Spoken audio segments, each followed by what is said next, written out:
राधाकृष्ण विखे पाटील आता शिर्डी विमानतळाकडे रवाना झाल्याचं समजतंय। जरांगे यांचं आंदोलन सुरू आहे आणि त्या पार्श्वभूमीवर सध्या घडामोडींना वेग आल्याचं बघायला मिळत आहे। राधाकृष्ण विखे पाटील हे मुंबईला जाणार अशी माहिती समोर येते। विखे पाटील हे मराठा आरक्षण उपसमितीचे अध्यक्ष आहेत। उपसमितीची आज तातडीची बैठक सुद्धा होण्याची शक्यता आहे। सध्या ते शिर्डी विमानतळावर पोहोचलेले आहेत आणि विखे पाटील हे मुंबईला जाणार अशी माहिती समोर येते। महत्त्वाची अपडेट सध्या आपण बघू शकतोय। एकीकडे आपण बघतोय जरांगे पाटील यांचं आंदोलन सुरू झालेलं आहे आणि त्या पार्श्वभूमीवर सध्या या घडामोडींना वेग आल्याचं आपण बघू शकतोय। राधाकृष्ण विखे पाटील विशेष विमानानं मुंबईला जाणार अशी माहिती समोर येते। विखे पाटील हे मराठा आरक्षण उपसमितीचे अध्यक्ष आहे आणि आज तातडीची बैठक उपसमितीची होण्याची सुद्धा शक्यता आहे। त्या बैठकीमध्ये नेमकं काय घडतं हे बघणं सुद्धा महत्त्वाचं ठरणार आहे, कारण मराठा बांधव आहेत ते आक्रमक झालेले आहेत। आझाद मैदानावर तुफान गर्दी मराठा आंदोलकांशी जमलेली आहेत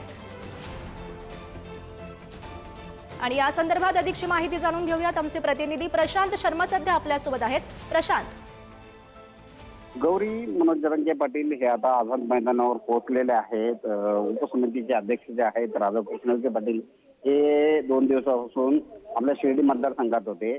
मात्र आता जरांगे पाटील आझाद मैदानावर पोहोचल्याने तातडीने विखे पाटील जे आहेत ते आता मुंबईसाठी निघालेले आहेत। एका खास प्रायव्हेट विमानाने ते मुंबईसाठी जातील। आज मुंबईत पोहोचल्यानंतर त्या ठिकाणी ज्या उपसमितीच्या सदस्यांची बैठक घेतील आणि त्यानंतर पुढची जी जरांगे पाटलांच्या भेटण्याबाबतची जी भूमिका आहे ती ठरवली जाईल। आज किंवा उद्या जरांगे पाटलांची ते भेट घेण्याची शक्यता आहे। नक्कीच प्रशांत, या सगळ्या घडामोडींवर असंच लक्ष ठेवून राहा। तुर्तास धन्यवाद दिलेल्या सविस्तर माहितीसाठी। महत्त्वाची अपडेट, आताच्या घडीची महत्त्वाची माहिती आपण बघू शकतोय। राधाकृष्ण विखे पाटील हे विशेष विमानानं मुंबईला जाणार आहेत आणि सध्या ते शिर्डी विमानतळावर दाखल सुद्धा झालेले आहेत।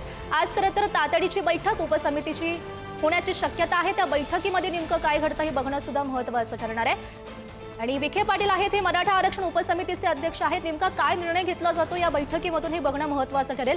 जरांगेंचं आंदोलन सुरू आहे आणि त्या पार्श्वभूमीवर या सध्या घडामोडी घडत आहेत।